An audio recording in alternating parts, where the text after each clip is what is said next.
Hello everyone and welcome to Kalpataru Pattern Pusat. All India Sainik school entrance एक्झामचे आपण class 9चे general सायन्सचे question papers discuss करत होतो.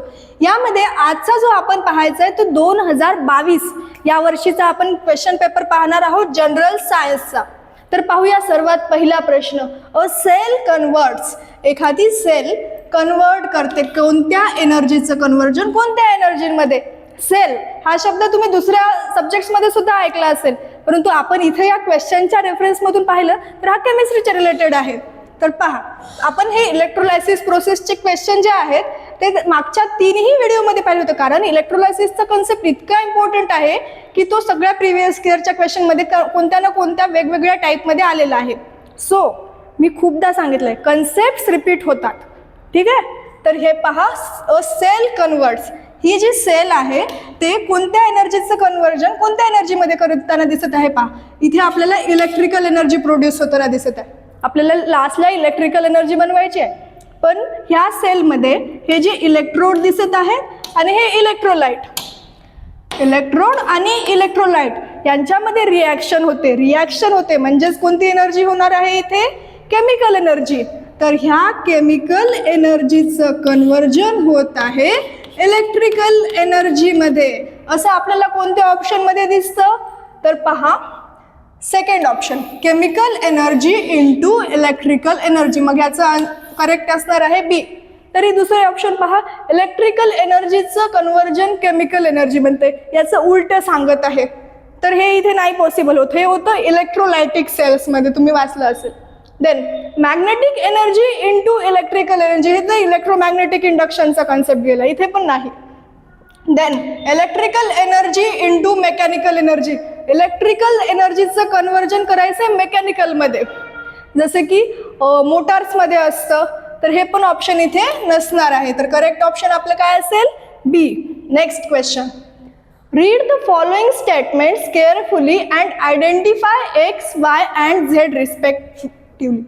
आपल्याला हे तिन्ही केअरफुली वाचायचे आहेत आणि आपल्याला शोधायचे आहेत एक्स, वाय आणि झेड काय आहेत. तर पहा, X is stored under kerosene, एक्सला स्टोअर केलं जातो केरोसिनच्या खाली, म्हणताय एक्सला केरोसिनच्या खाली स्टोअर केलं जातं. असा कोणता एक्स आहे, एक्स म्हणजे आपल्याला एखादा सबस्टन्स पाहायचा आहे. तर या ऑप्शनपैकी पहा, सोडियम, कॉपर आणि झिंक हे आपल्याला एक्सच्या जागी येणार आहेत. तर सोडियम, कॉपर आणि झिंक याच्यापैकी कोणाला केरोसिनच्या खाली स्टोअर करतो, करेक्ट, दॅट इज सोडियम.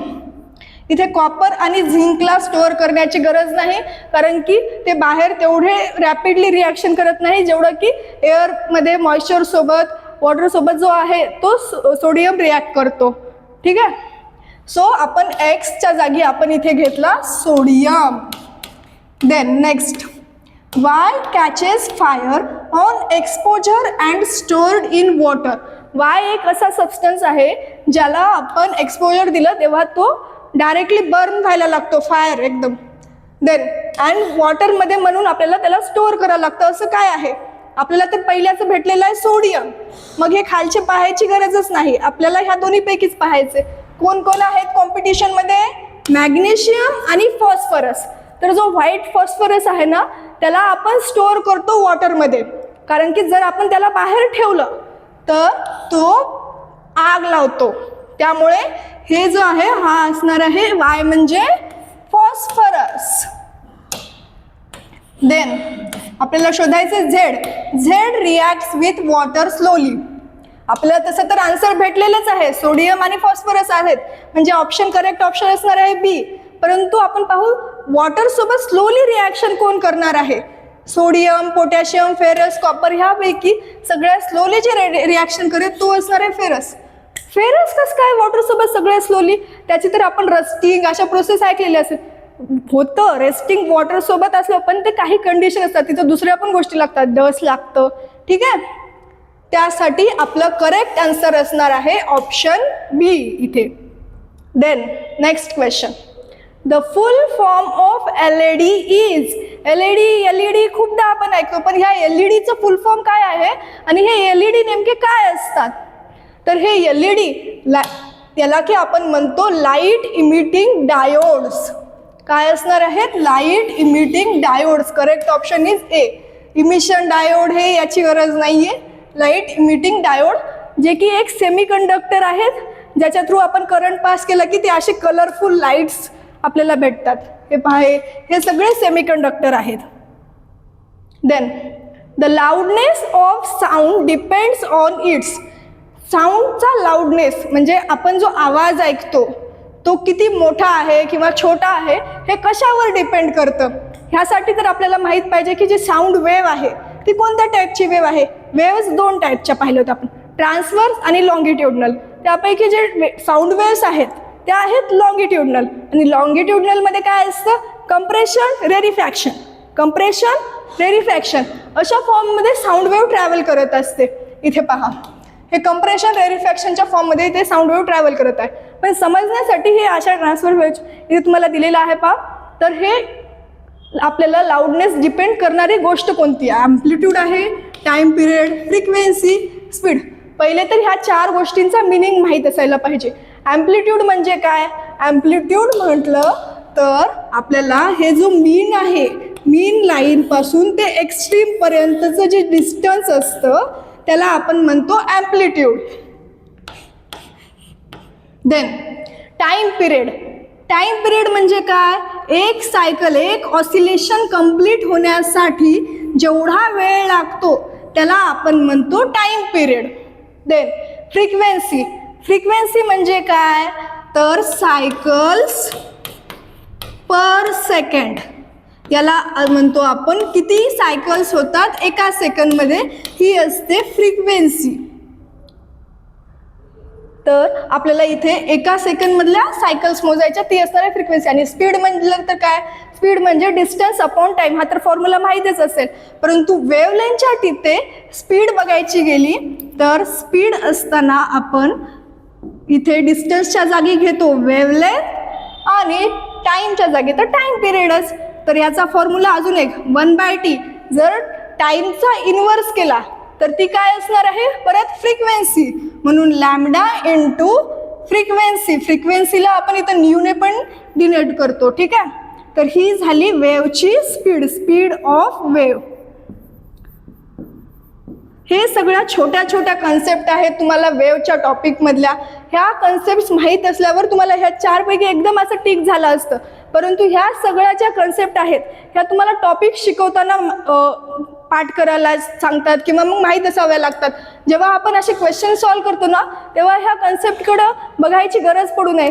यासाठी आपण ना एक असं लेक्चर करणार आहोत की ज्यामध्ये पूर्ण आपले जनरल सायन्सचे सगळे जे कन्सेप्ट आहेत, जे आत्तापर्यंत क्वेश्चन पेपर आपण पाहिले, ॲनालिसिस तुम्ही पाहिलंच असेल, 25, 24, 23, 22 ह्या सगळ्यांचं ॲनालिसिस करून जे तुम्हाला आता 26च्या पेपरमध्ये येऊ शकतात तशा टाईपचे आपण पाहणार आहोत ह्या सगळ्या छोट्या छोट्या कन्सेप्टला धरून. कारण की तुम्ही पाहिलंय कन्सेप्ट रिपीट होतात, त्यावरचे क्वेश्चन्स असे येतात. तर ठीक आहे, त्याचा आपण लेक्चर प्लॅन करू. तर इथे पहा, तुम्हाला करेक्ट काय वाटत आहे की हे जो लाऊडनेस आहे तो ह्या ॲम्प्लिट्यूडवर डिपेंड करतोय की ह्या टाईम पिरियडवर डिपेंड करतो की फ्रिक्वेन्सी की किती सायकल्स होत आहेत, यावर काही आहे का याचं लॉजिक? नाही. स्पीडवर पण अजिबात लॉजिक नाही आहे. तर हे पहा, हे जो ॲम्प्लिट्यूड जर आपण केला असा मोठा, ॲम्प्लिट्यूड जर मोठा केला तर एनर्जी पण जास्त जाते आणि एनर्जी जर जास्त झाली तर मग काय? लाऊड सुद्धा साऊंड होणार. म्हणून करेक्ट ऑप्शन आपलं काय असणार आहे? Option A, that is amplitude. Next question. Which of the following on reshuffling gives the term that refers to the process of sowing seed? Process of sowing seeds manually by sprinkling them on soil by hand. असं हातानं ह्या बिया आपल्याला जमिनीवर फेकायच्या आणि ह्या प्रोसेसला काय म्हणतात? जी की मॅन्युअली स्वतः एखाद्या व्यक्ती करत आहे ते असे फेकायचे. तर ह्या प्रोसेसचं एक पर्टिक्युलर नाव आहे. तर ह्याचं नाव काय आहे ते तुम्हाला ह्या 4 ऑप्शनमधून ते पण तुम्हाला रिशफल करायचंय. ह्या 4चे पण रिशफलिंग करून मग शोधायचे. तर ह्या प्रोसेसचं नाव तुम्हाला आठवत आहे का? Correct, that is broadcasting. ह्या प्रोसेसला आपण म्हणतो ब्रॉडकास्टिंग. आणि तुम्हाला ह्या 4 मध्ये ब्रॉडकास्टिंगचे असे वर्ड मधले लेटर्स कोणत्या ह्याच्यात दिसत आहेत, तर मला तर तिसऱ्यामध्ये दिसत आहेत. तर याचं करेक्ट ऑप्शन काय असणार आहे, broadcasting, that is option C. इथे पहा, इथे काय दिलंय, टिलिंग सारखं काहीतरी वाटत आहे, पाटी इथे मिसिंग दिलाय. टिलिंग म्हणजेच काय, नांगरणी असतं. ह्यामध्ये एखाद्या वेळेस प्रिंट मिस्टेक सुद्धा असू शकतात टाईप करताना. सो पहिल्याचं होतं ना टिलिंग होतं, टिलिंग म्हणजे नांगरणी करणे. नंतर इथं याचं होऊ शकतं प्लो, म्हणजे काय तर नांगरणीसाठी जे साधन वापरतो ते जमिनीला मशागत, ते आहे प्लो म्हणजे नांगर. आणि हे ब्रॉडकास्टिंग टर्म्सलाच हे जे आहे आपण हाताने बिया पेरतो हाताने मॅन्युअली, ते आहे ब्रॉडकास्टिंग. अँड देन विनोईंग म्हणजे ज्याच्यामध्ये काडी कचरा जे असतील धान्यामध्ये ते सेपरेट करण्याची जी प्रोसेस आहे तिला म्हणतात विनोईंग. ठीक आहे, याच्यानंतरचं पाहू आपण. When an object moves closer to a concave lens, the image formed by it shifts. एखादी इमेज आपल्याला कॉन्केव्ह लेन्सवर कशी दिसते ते पाहायचे. तर पहा, एखादा ऑब्जेक्ट जर आपण इथे ठेवला तर त्यापासून असे रेज जातील. ठीक आहे, ते मग रिफ्लेक्ट होऊन येतील इथे.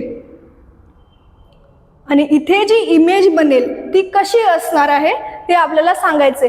जर आपल्याला पहा, तुम्हीच पहा, कॉन्केव्ह लेन्सवर रेज गेले, नंतर ही जी इमेज फॉर्म होणार आहे ती मिररच्या इकडच्या लेन्सच्या इकडच्या साईडला, म्हणजेच काय, ज्या साईडला ऑब्जेक्ट आहे सेम त्याच साईडला तुम्हाला इमेज दिसत आहे. आणि ही इमेज ऑब्जेक्टपेक्षा मोठी आहे की छोटी, डिमिनिश्ड, एकदम स्मॉल साईजची झालेली दिसत आहे. मोठी छोटी साईज, याच्यापेक्षा एकदम डिमिनिश्ड साईज, खूप छोटी साईज. आणि ही जी इमेज फॉर्म होणार आहे ती आपण रिअल नसणार आहे, व्हर्च्युअल, आभासी म्हणतो. कारण आभासी आहे, व्हर्च्युअल आहे आणि इरेक्ट, जशी ऑब्जेक्ट आहे तशीच तशाच फॉर्मॅटमध्ये, अशी उलटी पुलटी झालेली नाही आहे, ती जशी ऑब्जेक्ट सारखीच आहे.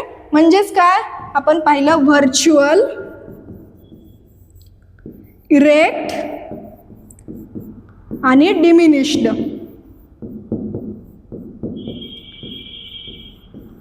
अशी इमेज आपल्याला भेटणार आहे. कारण जो कॉन्केव्ह लेन्स आहे हा असणार आहे डायव्हर्जिंग, म्हणजे रेजला असा तो डायव्हर्ज करतो. ठीक आहे, त्यामुळे तर आपल्याला ह्या ऑप्शनमधून पाहायचं आहे की इमेजच्या रिलेटेड काय करेक्ट आहे. पहिलं ऑप्शन पहा, अवे फ्रॉम द लेन्स. जो ऑब्जेक्ट आहे, when an object moves closer to a concave, हा ऑब्जेक्टला आपण कॉन्केव्ह लेन्सच्या इकडे जवळ असं नेतोय, तर जी इमेज आहे तिच्यावर काय परिणाम होईल, तर ती म्हणत आहे की away from the lens, he lens पासून दूर जाईल.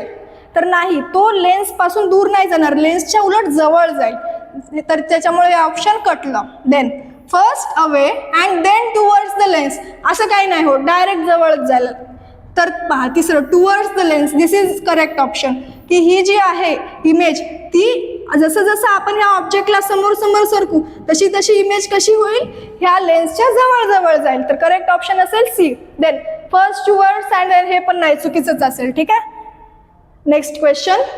Which of the following is a mismatched pair. याच्यापैकी तुम्हाला चुकीची जोडी कोणती आहे ते ओळखायचं आहे. पहा, ओव्हॅरीज, इस्ट्रोजन. इथे तुम्हाला काही ऑर्गन्स दिलेले आहेत, त्याच्यापासून तुम्हाला सिक्रेट होणारे ग्लँड्स आहेत आणि त्याच्यापासून सिक्रेट होणारे हार्मोन्स आहेत. तर ओव्हॅरीज सिक्रेट करतात, इस्ट्रोजन करतात का? हो, दॅट इज करेक्ट आहे. देन टेस्टिस, टेस्टोस्टेरॉन, हे पण करेक्ट आहे. पॅनक्रियास, कॅल्सिटोनिन. पॅनक्रियास कॅल्सिटोनिन सिक्रेट करते का? नाही. कॅल्सिटोनिन जो आहे तो सिक्रेट करणारे आहेत थायरॉइड सेल्स. मग पॅनक्रियास काय सिक्रेट करतं? पॅनक्रियास सिक्रेट करतं इन्सुलिन अँड ग्लुकॅगॉन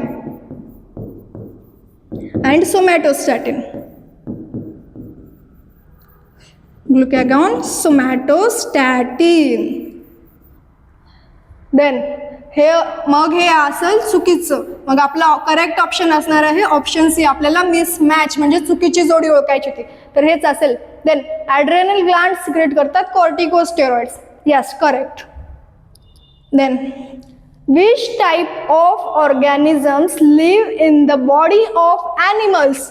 इथे एक शब्द महत्वाचा आहे पहा, in the body of animals, ॲनिमल्सच्या बॉडीच्या मध्ये. Then and digest wood cellulose, जे लाकडामध्ये वूडमध्ये जे सेल्युलोज आहे त्याचं डायजेस्ट करतात.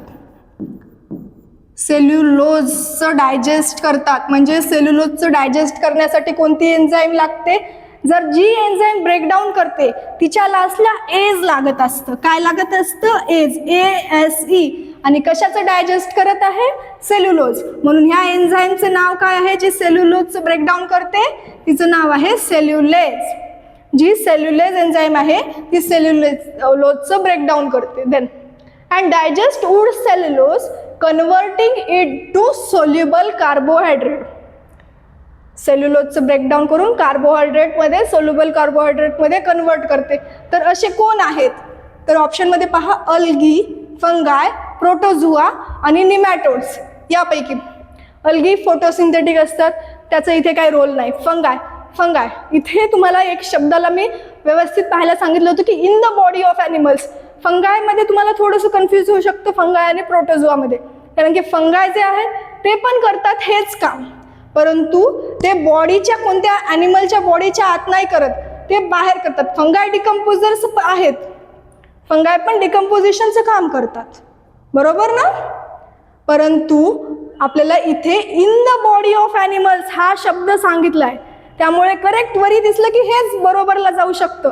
तर असं नाही करायचं, पहिले ऑप्शन्स वाचून घ्यायचे. तर करेक्ट ऑप्शन आपल्याला भेटत आहे, पुढे पाहू वाचून. प्रोटोझुआ दिलेला आहे पहा.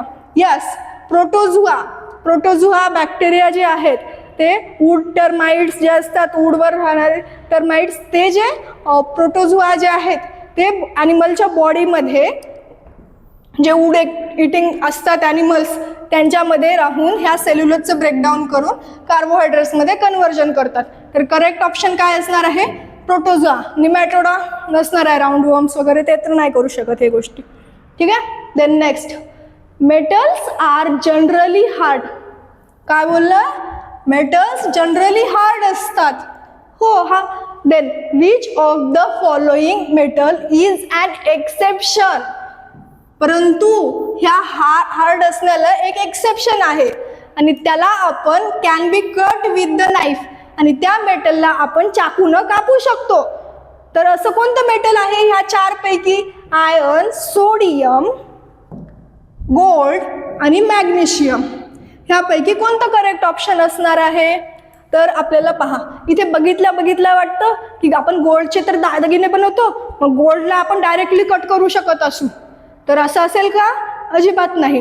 गोल्डचे बनवतो आपण, हिऱ्याचे पण दागिने बनवतो, प्लॅटिनमचे पण बनवतो, तैरिशचे पण बनवतो, पण हे सगळे जे आहेत सिल्वरचे बनवतो, यांना दागिने बनवणं म्हणजेच काय कट करायचं असं असतं का? तर नाही, कट करायची गरज नाही. आपण हिऱ्याचे दागिने बनवतो, हिऱ्याला हिऱ्यानेच कापावं लागतं. ठीक आहे. आणि गोल्डची जी प्रॉपर्टी आहेत, मॅलिएबल, डक्टिलिटी, ह्यानुसार आपण गोल्डचं आपण कन्व्हर्जन करू शकतो. तर हे गोल्डला आपण असं कुठं पुस्तकात वगैरे दिलेलं नाही की गोल्डला आपण चाकून कट करू. असं जे वाक्य बोललेलं आहे ते बोललेलं आहे सोडियमच्या रिलेटेड, जे की आपण सोडियमला चाकून कट करू शकतो. मग याचं करेक्ट आन्सर काय असणार आहे? सोडियम. गोल्ड हार्ड असतो, त्याला आपण चाकून नाही कट करू शकत. ठीक आहे. मॅग्नेशियम, आयरन हे सुद्धा हार्ड असतात, त्यांना पण नाही. करेक्ट ऑप्शन काय असेल? Sodium. Then a cube of side 0.2 metre. Side किती आहे? 0.2 metre. Rest on the floor. एका फ्लोअरवर ठेवलेला आहे, रेस्टिंग पोझिशन मध्ये आहे. पहा, इथे कोणताही अप्लाइड फोर्स वगैरे नाहीये. फोर्स जर नसेल तर आपण त्याचं वेट पकडायचं असतं. ठीक आहे. ॲज शोन असा जर ठेवलेला आहे असं. Given that the cube has a mass of 50 kg. ह्या क्यूबचं मास दिलेलं आहे 50 kilo. The pressure exerted by the cube. आपल्याला काय काढायचं आहे? Pressure on the floor is. Pressure exerted by the cube on the floor. हा क्यूब रेस्टिंग पोझिशन मध्येच असताना फ्लोअरवर किती प्रेशर अप्लाय करतो हे आपल्याला काढायचे. तर सर्वात पहिले आपल्याला काय माहित पाहिजे, प्रेशरचा फॉर्म्युला. प्रेशर काय असतं, फोर्स अपॉन एरिया. परंतु इथे कोणता अप्लाइड फोर्स आहे का, नाही. मग आपण काय पकडू, इथे ह्या जो बॉक्स आहे, क्यूब आहे, याचा आपण वेट पकडू, वेट अपॉन एरिया. आणि वेट किती असणार आहे, mg.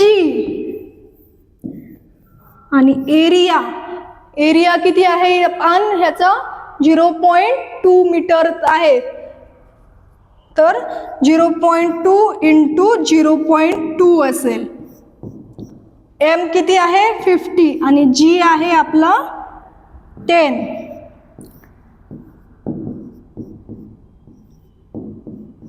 तर आन्सर काय होईल, याचं कॅल्क्युलेट केल्याच्या नंतर होईल 0.2, सॉरी इथे 0.2 असणार आहे.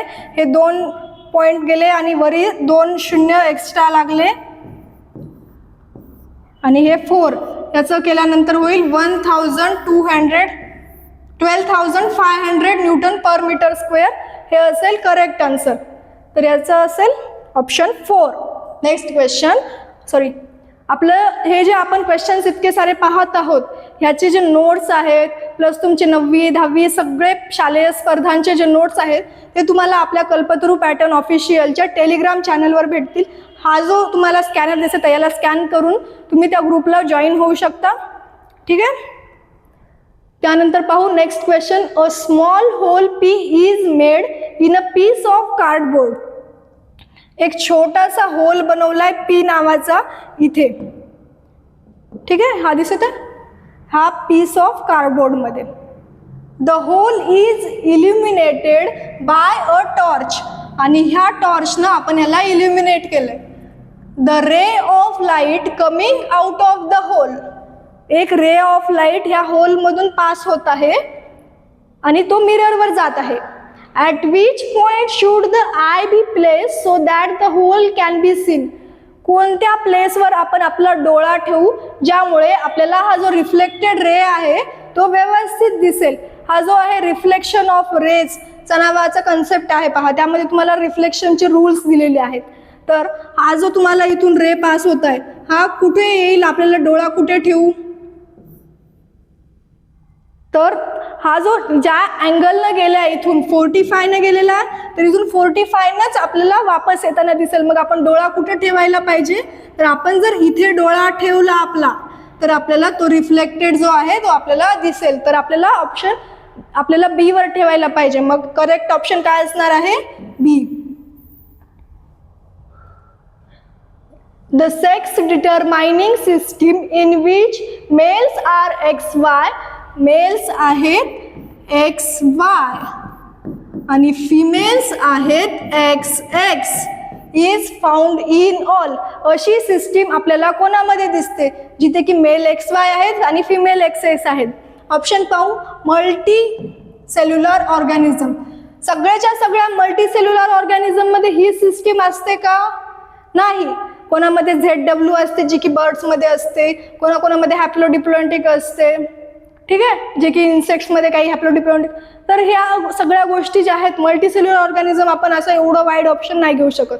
तर हे ऑप्शन चुकीचं असेल. Then animals. सगळ्याच ॲनिमल्समध्ये परत तेच गोष्ट आली असणार आहे का, नाही. सगळ्याच वर्टिब्रेट्समध्ये पण नाही. हे गोष्ट असणार आहे फक्त आणि फक्त मॅमल्समध्ये. मॅमल्स म्हणजे कोण, ज्यांच्याकडे मॅमरी ग्लँड्स आहेत. अशा ऑर्गॅनिझम्समध्ये आपल्याला ही सेक्स डिटरमाइनिंग सिस्टीम भेटते, ज्यामध्ये मेल्स असतात XY आणि फिमेल असतात XX. ठीक आहे. Next question. Figure P and Q. तुम्हाला 2 फिगर दिलेले आहेत P आणि Q. त्यामध्ये पहा, P जी आहे ती आहे मेल रिप्रोडक्टिव्ह सिस्टीम, Q आहे फिमेल रिप्रोडक्टिव्ह सिस्टीम.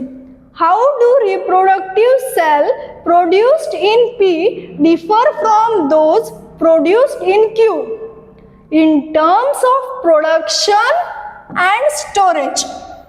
कशा कशाच्या टर्म्समध्ये पाहायचे, प्रोडक्शन आणि स्टोरेजच्या. आपल्याला ह्या 4 ऑप्शनपैकी करेक्ट शोधायचंय का, हां, चूज करेक्ट स्टेटमेंट. इथे आपल्याला ह्या 4 पैकी कोणतं करेक्ट आहे तर ते पाहायचे. प्रोडक्शन आणि स्टोरेजच्या टर्ममध्ये. आपल्याला पहा, मेल रिप्रोडक्टिव्ह सिस्टीम आहे. मेल रिप्रोडक्टिव्ह सिस्टीममध्ये काय प्रोडक्ट होणार आहे? Male gametes that is sperms. आणि फिमेल रिप्रोडक्टिव्ह सिस्टीम मधून काय प्रोड्यूस होणार आहे? Female gametes that is ovum.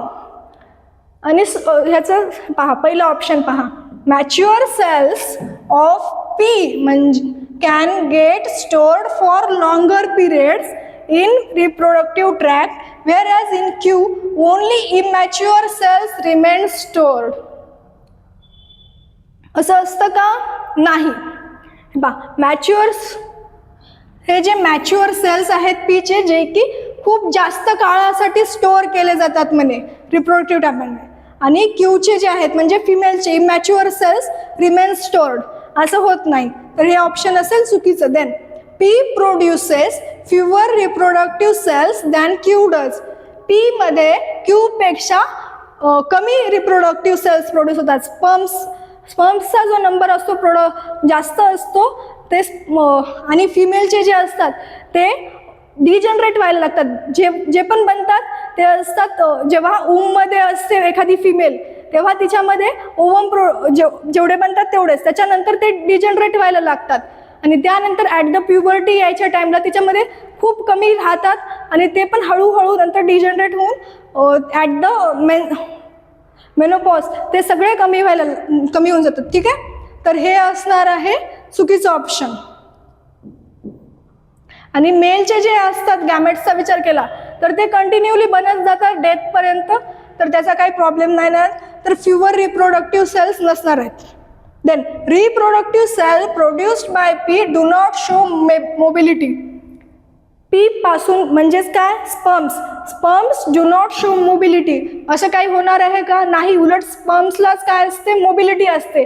आणि जे फिमेल गॅमेट आहेत ओवम ते मोटाईल असतात का? नाही, ते एका जागेवरच असतात. स्पर्म असतो मोटाईल. तर हे पण असेल चुकीचं. Then last option, Q produces reproductive cells for longer period in an individual's lifespan. P does. Q produces reproductive cells for longer periods in an individual's lifespan. P does. Q जे आहे ते जास्त वेळासाठी रिप्रोडक्टिव्ह सेल्स बनवते म्हणजे longer पिरियडसाठी, आणि जेवढे की इंडिव्हिज्युअल P जो आहे त्याच्यापेक्षा.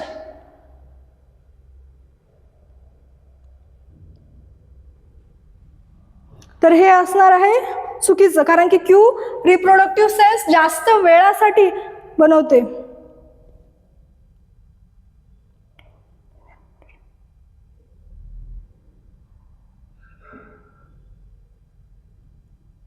इथे पहा, एक छोटासा तुम्हाला गोष्ट कन्फ्यूज करू शकते. इथे दिलेलं आहे get stored for longer period. इथे काय आहे? Get stored for longer period, आणि इथे दिलेलं आहे की for longer periods in an individual. पूर्णच्या पूर्ण लाईफ स्पॅनमध्ये पी जेवढ्या पूर्ण लाईफ स्पॅनमध्ये प्रोड्यूस करतो, इथे प्रोडक्शनच्या रिलेटेड आहे आणि इथे स्टोरेजच्या रिलेटेड आहे.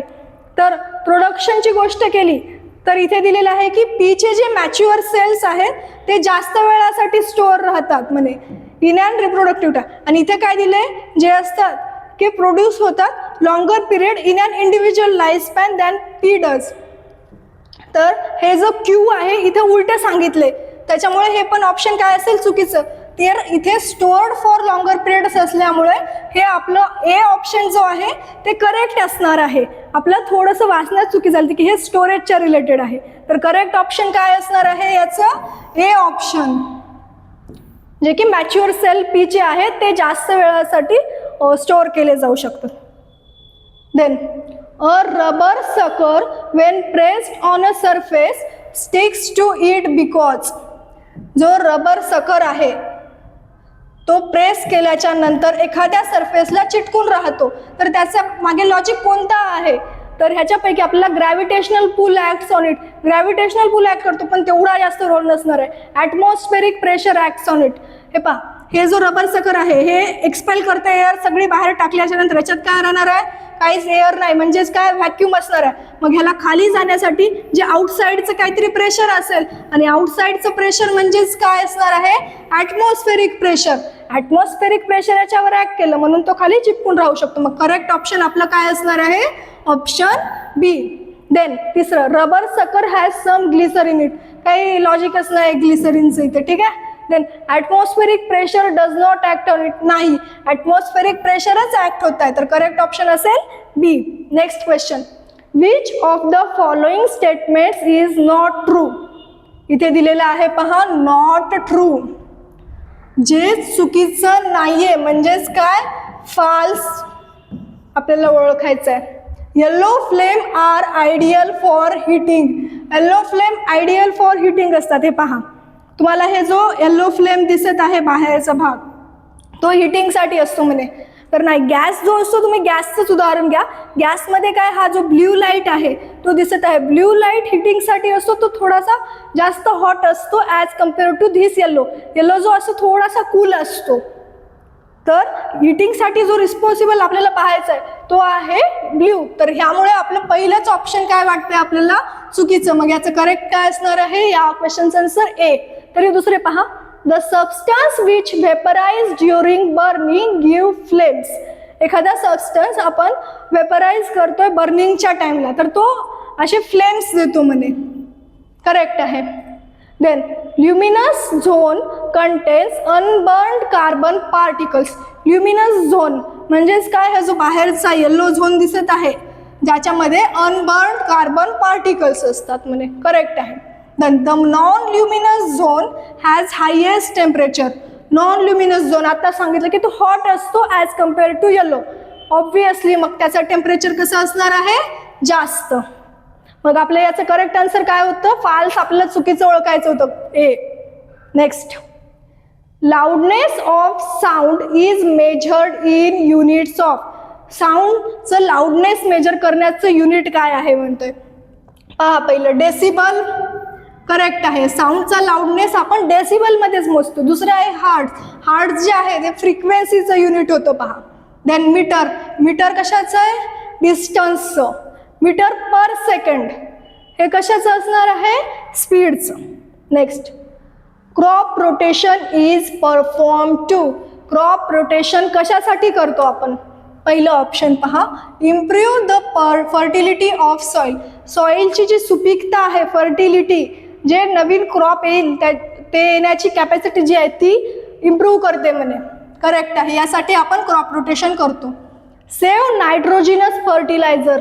नायट्रोजनस फर्टिलायझर सेव्ह करतो म्हणे. होल्ड करू, थांबा या ऑप्शनला आपण. Then C, help in weed control and pest control. बरोबर. वीड कंट्रोल जे तण आहे तण नाश करतो, पेस्ट म्हणजे जे किडी मगोडे लागणार आहे त्याला ते पण नाश करायचं काम करतो. यासाठी आपण क्रॉप रोटेशन करायला पाहिजे. बरोबर आहे हे पण. आणि दुसरं जे आहे, ओनली ए अँड सी आहे ऑप्शनमध्ये आहे, बी वाला पण आहे. तर आपण नायट्रोजिनस वेस्ट जे आहेत, नायट्रोजिनस फर्टिलायझर्स आहेत ते सेव्ह होतात. तर ह्याचं करेक्ट ऑप्शन काय असणार आहे, option D, A B C. ह्याचा आपण नायट्रोजिनस फर्टिलायझर्स वापरण्याच्या जागी आपण क्रॉप रोटेशन करतोय. म्हणजे काय, हे नायट्रोजिनस फर्टिलायझर्स जे आहेत ते आपल्याकडे वाचून राहत आहेत, बचत होत आहे त्याची, ते वापरायची गरज नाही. म्हणून आपण हे करेक्ट केले. म्हणून तिन्ही पण करेक्ट केले. Next, the substance expected to have the highest ignition temperature out of the following. ह्या 4 सबस्टन्स पैकी ज्याचं हायेस्ट इग्निशन टेम्परेचर आहे. इग्निशन टेम्परेचर म्हणजे काय, आपण लास्ट व्हिडिओमध्ये एक आग लावून पाहिली होती पहा कप्सला, तेव्हा सांगितलं होतं इग्निशन टेम्परेचर म्हणजे काय, असं मिनिमम टेम्परेचर ज्या टेम्परेचरला आग लागते, एवढंच लक्षात ठेवा. तर त्या सबस्टन्सचं, कोणत्या सबस्टन्सचं इथं हायेस्ट आहे, हायेस्ट असणार आहे. म्हणजेच काय, त्याला लवकर आग लागेल की उशिरा आग लागेल. इग्निशन टेम्परेचर जास्त आहे म्हणजे उशिरा आग लागेल. ठीक आहे. केरोसिन, पेट्रोल, कोल, अल्कोहोल यापैकी तुम्हीच विचार करा. हे जर आपण नुसते बाहेर अल्कोहोलवर जर नुसतं अशी काड्याची एक विजवलेली काड्याची लावलेली जी काडी टाकली तर डायरेक्ट आग लागायला लागते. मग ह्याचं असणार आहे का तेवढं आहे? नाही. पेट्रोलवर पण तसंच होते, केरोसिनला पण तसंच होते. आपण हे तर केरोसिन पेट्रोल हे तर आग लावायसाठीच वापरतो. तर ह्याचं जे कोल आहे, कोल पण वापरतो, पण कोलला थोडंसं जास्त टेम्परेचर लागतं. मग ह्याचं करेक्ट ऑप्शन काय असणार आहे? Option C. ते पाहू शकता तुम्ही. हे आहे केरोसिन, जे की आगीसाठीच वापरतात. केरोसिनचे पहिले कंदील असायचे असे. देन हे पेट्रोल, देन हे कोल. पहा कोलमध्ये इथे तुम्ही पाहू शकता आग लागण्यासाठी किती टाइम लागतो. देन हे आहे alcohol. Next question. It is easier to swim in sea water. Sea water म्हणजे समुद्रामध्ये पोहायला सोपं आहे दॅन रिव्हर वॉटर, बिकॉज आपण अशा समुद्रामध्ये इझिली पोहू शकतो as compare to river water. असं का? याचं रिझन आपल्याला ओळखायचे. कारण की समुद्रामध्ये काय असतं पहा, आपल्याला माहित आहे साल्ट्स असतात. साल्ट्स जे की नदीच्या पाण्यामध्ये असतात का? नाही. त्यामुळे जे समुद्राचं पाणी आहे साल्ट्स असल्यामुळे ते थोडंसं डेन्स होतं, आणि डेन्स असल्यामुळे तिथं जो बायोंट फोर्स आहे तो कसा असतो? जास्त असतो. त्यामुळे आपल्याला स्विम करायला इझी जातं. तर हेच आपल्याला ऑप्शनमध्ये शोधायचं आहे. पहिलं आहे sea water is more dense than river water. Yes, sea water जास्त डेन्स असतं. हेच असणार आहे आपलं correct option A. Next, sea water has waves म्हणे काहीच म्हणजे त्याचं रिलेटेड नाही आहे गोष्ट. Sea has large quantity of water. हा असते लार्ज क्वांटिटी, पण त्याचा काही रोल नाही पडत. आपल्याला फक्त पोहायचं आहे. ठीक आहे. Sea water is less dense. चुकीचं दिलं, उलटं सांगितलंय. सी वॉटर जास्त डेन्स असतं कारण त्याच्यात साल्ट्स असतात. Next question. When the applied force is doubled. आपण अप्लाय केलेला फोर्स डबल केला म्हणतो. हा जो फोर्स आहे हा आपण डबल केला 2F on an object and the object is still at rest. तरी सुद्धा हा ऑब्जेक्ट रेस्टवर आहे. Then friction becomes. मग फ्रिक्शन काय होईल? आपण फोर्स डबल केला तरी सुद्धा ऑब्जेक्ट रेस्टवर आहे. याचा अर्थ काय होतो? मी सांगितलं होतं पहा, फ्रिक्शनचा क्वेश्चन पहिले सुद्धा आलता. तेव्हा सांगितलं होतं की ह्या ऑब्जेक्टला मूव्ह करण्यासाठी आपल्याला फोर्स आवश्यक असतो, परंतु आपण फोर्स लावला तरी सुद्धा त्याला अपोज करणारा एक असतो. आपण ज्या डायरेक्शनला जायचंय त्या डायरेक्शनच्या ऑपोजिटमध्ये ऍक्ट करतो. तो कोण असतो? फ्रिक्शन. आणि हा फ्रिक्शन काय करत आहे? याला अपोज. जरी हा मूव्ह करायसाठी आपण फोर्स डबल लावला तरी सुद्धा रेस्टवर राहत आहे. याचंच कारण काय असेल? हा रेस्टवर असल्यामुळे इथं कोणत्या टाईपचं फ्रिक्शन लागत आहे? Fs म्हणजे F स्टॅटिक फ्रिक्शन लागत आहे. आणि स्टॅटिक फ्रिक्शन कसं असतं पहा? स्टॅटिक फ्रिक्शन N जो फ्रिक्शनल कॉन्स्टंट आहे आणि नॉर्मल त्यापेक्षा कमी किंवा मग इक्वल असायला पाहिजे. आणि त्याची जी लिमिट आहे त्या लिमिटपर्यंत तो असा स्टॅटिक म्हणजे तो कमी जास्त होऊ शकतो. इथे आपण फोर्स लावला तरी सुद्धा हा फ्रिक्शन फोर्स अजून डबल करून घेत आहे स्वतःला. तो ॲडजस्टेबल असतो. जो स्टॅटिक फ्रिक्शन आहे ना तो स्वतःला ॲडजस्ट करू शकतो एका लिमिटपर्यंत. मग ह्याची लिमिट संपलेली नाही आहे इथे 2F केलं तरी, म्हणून तरी सुद्धा हा अपोज करत आहे. अपोज करून हा रेस्टवर आहे. म्हणजेच काय? ह्यानं याच्या इक्वलच्या साईडला पण फ्रिक्शन लावलं असेल. हे फ्रिक्शन मग किती असायला पाहिजे? जर इकडचं डबल केलंय तर इकडचं पण डबल करायलाच पाहिजे. मग इथे पण काय असायला पाहिजे? डबलवालं. तर करेक्ट ऑप्शन काय असणार आहे? Option A, double.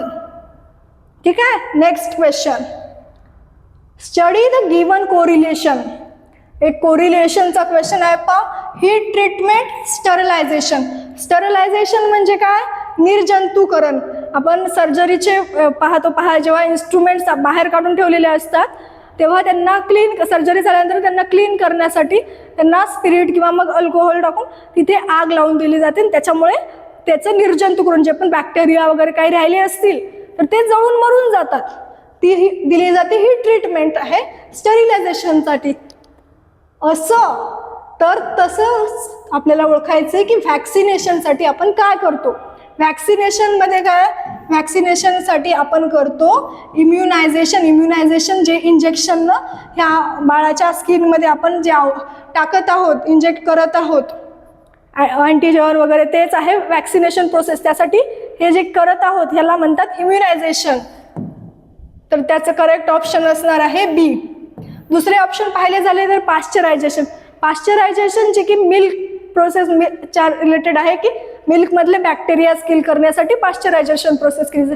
Fertilisation male female गॅमेट्सचं फ्युजनस त्याचं इथं काही रोल नाही आहे. इनोक्युलेशन म्हणजे जीनमध्ये हे सुद्धा याचं रिलेटेड नाही आहे इथे. Next question, which of the following statements is incorrect regarding metamorphosis? इथे पहा शब्द इनकरेक्ट म्हणजे ह्यापैकी तुम्हाला चुकीचं ओळखायचंय. काय असणार आहे चुकीचं? It is the process of transformation of larva into an adult through drastic change. अरे हेच तर असतं की मेटामॉर्फोसिस. ही डेफिनेशन आहे मेटामॉर्फोसिस की एक प्रोसेस आहे ट्रान्सफॉर्मेशनची ज्यामध्ये लार्वाचं कन्व्हर्जन ॲडल्टमध्ये होतं आणि त्यामध्ये खूप ड्रास्टिक चेंज, खूप जास्त चेंजेस यायला लागतात. लार्वल स्टेज पाहिली आणि ॲडल्ट स्टेज पाहिली तर दोन्हीमध्ये खूप डिफरन्स असतो. आपल्याला एक्झाम्पल्स होते पहा फ्रॉग आणि बटरफ्लायचे. नेक्स्ट पाहू आपण. तर हे करेक्ट आहे का? हो हे करेक्ट आहे. मग next, in human beings metamorphosis does not occur. ह्युमन्समध्ये मेटामॉर्फोसिस होत नाही म्हणे. कारण because the young one resembles the adults at the time of birth. जे यंग वन्स जे बेबीज प्रोड्यूस होतात ह्युमन बिईंग्सचे ते रिझेंबल म्हणजे ते ह्युमन्सच्या सारखेच असतात, ॲडल्ट ह्युमन बिईंग्सच्या सारखे. बरोबर ना?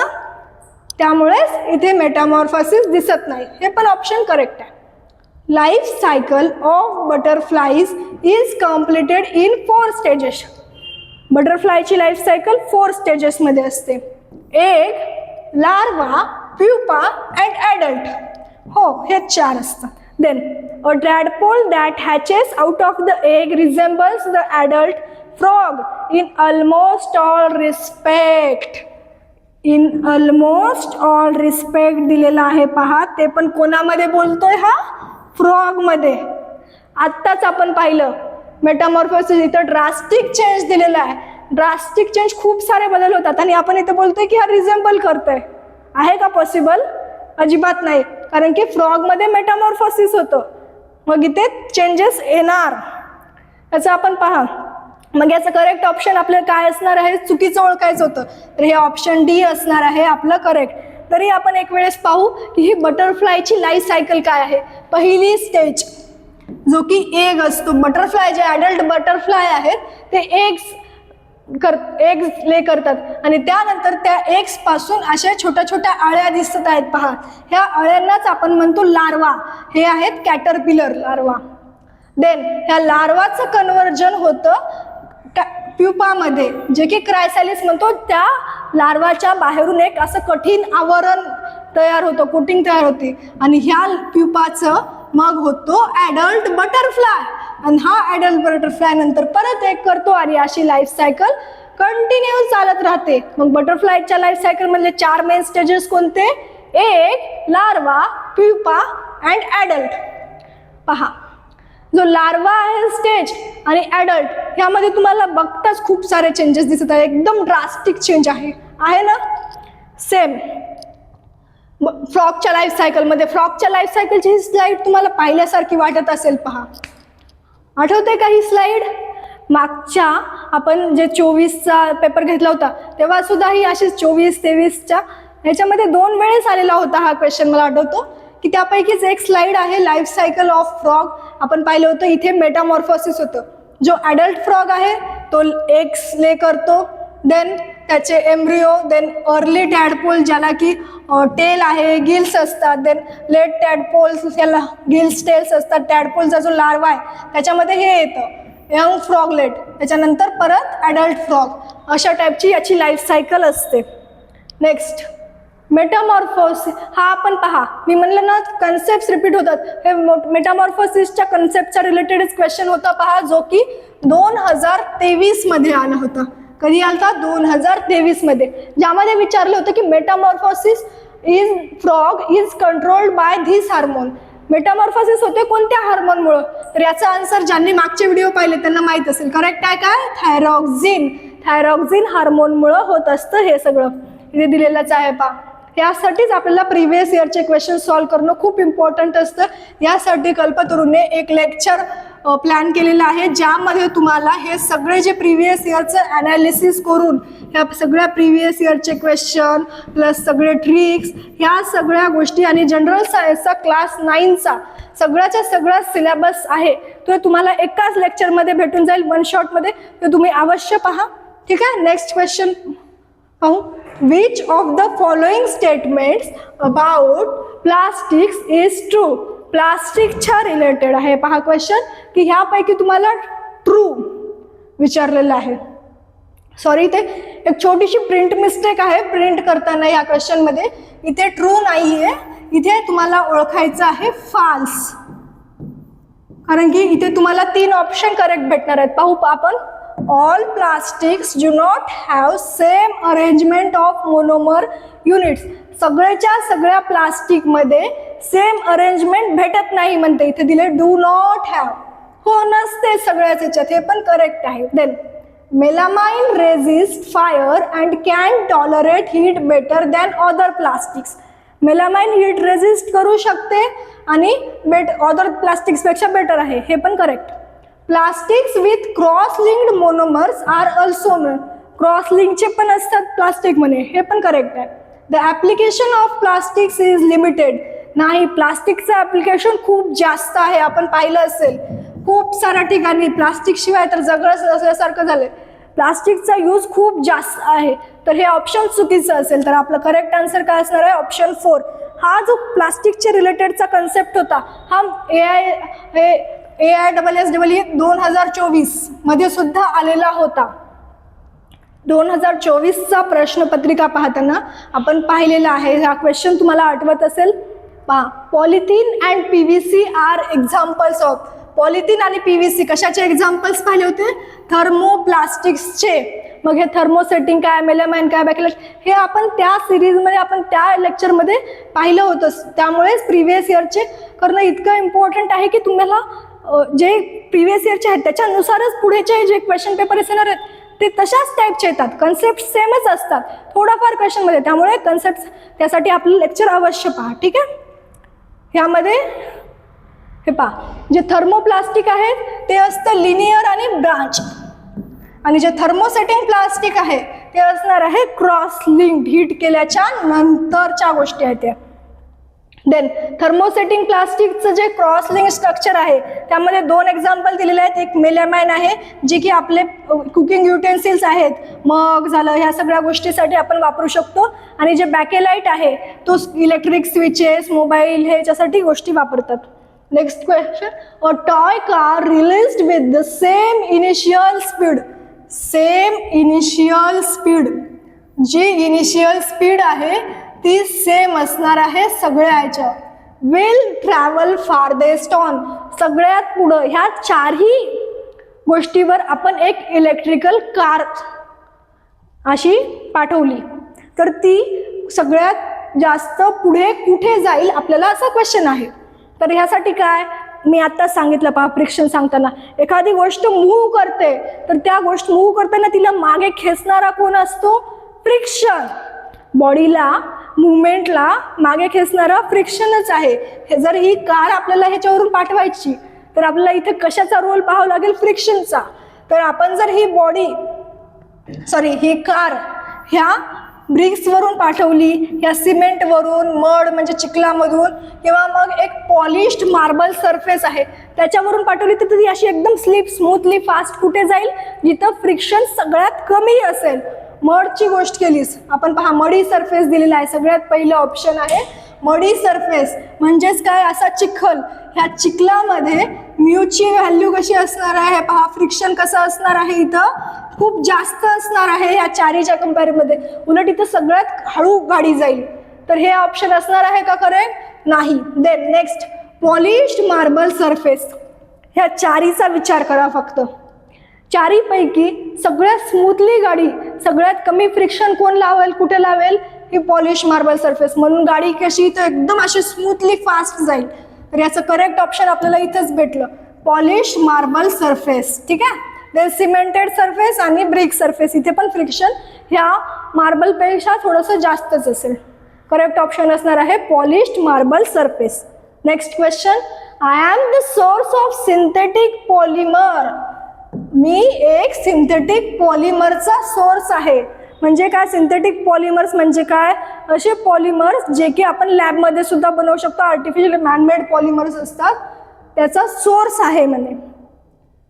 I am a mixture of number of carbon compounds. मी नंबर ऑफ कार्बन कंपाऊंड्सचं मिक्सचर आहे. मिक्सचर वर्ड पहा. Which can be separated by fractional distillation.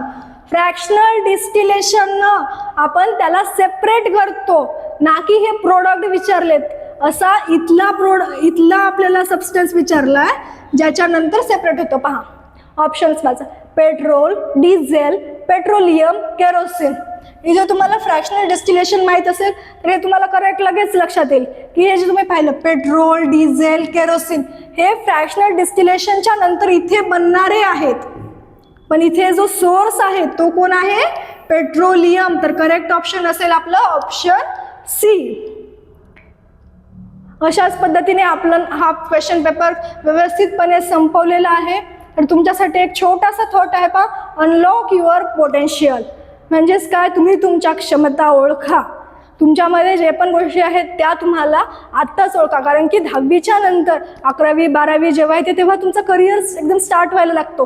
आणि ह्या करिअरचा पाया जो आहे तो 1ली ते 10वीमध्येच बनवला जातो. आणि हेच बनवण्याचं काम आपलं कल्पतरू पॅटर्न पुसद करत आहे, ज्यामध्ये तुम्हाला सर्व प्रकारच्या शालेय स्पर्धामध्ये ज्या पण कॉम्पिटेटिव्ह एक्झाम्स आहेत ह्या सगळ्या स्पर्धा परीक्षामध्ये बसून तुमचा पाया जो आहे, जो तुम्हाला पुढच्या करिअरसाठी महत्त्वाचा आहे, तो मजबूत केला जाईल. जेवढा पाया मजबूत असेल तेवढीच इमारत चांगली बनल्या जाते. हे तर माहीतच आहे ना. त्यासाठी तुमच्या क्षमता आत्ताच ओळखा, त्यानुसार कामाला लागा. ठीक आहे. यासोबतच आपण आपलं लेक्चर इथेच थांबवूया. Thank you so much.